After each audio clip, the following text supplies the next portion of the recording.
Ramanthapur division పరిధిలోని లక్ష్మీనారాయణ కాలనీలో Vakeel building అనేది ఫేమస్.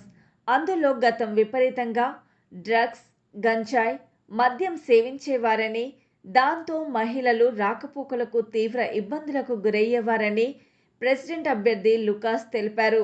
నేను ప్రెసిడెంట్గా ఎన్నికైన తర్వాత వారందరినీ వెళ్ళగొట్టడం జరిగిందని అన్నారు. కాలనీ భద్రత తనకు ఉందని, ఓటు వేసి గెలిపించగలరని అభ్యర్థించారు. లక్ష్మీనారాయణ కాలనీలో వకీల్ బిల్డింగ్ అంటే లాయర్ బిల్డింగ్ అంటారు. అది ప్రతి ఒక్కరికి తెలుసు. అడ్రస్ కూడా లాయర్ బిల్డింగ్ అంటేనే గుర్తుపట్టేవాళ్ళు అన్నట్టు. అది ఇంతకుముందు ఎంత న్యూసెన్స్గా ఉండేదంటే మార్నింగ్ 10 నుంచి నైట్ 12 గంటల వరకు అందులో తాగేటోళ్ళు ప్రతి ఒక్కరు.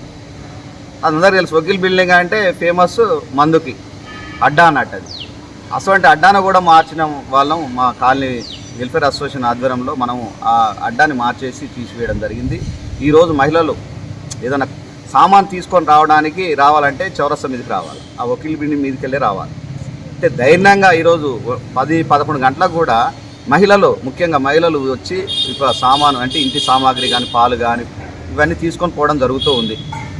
ఇట్టి ప్రతిదీ కూడా కాలనీవాసులకు గుర్తిస్తారు. అప్పుడు ఎట్లుండే వకీల్ బిల్డింగు, ఇప్పుడు ఎట్లుంది వకీల్ బిల్డింగ్ అనేది మీ అందరికీ తెలుసు. దయచేసి కాలనీవాసులు ఇదొకటి గమనించవలసిందిగా మనవి చేస్తున్నాం.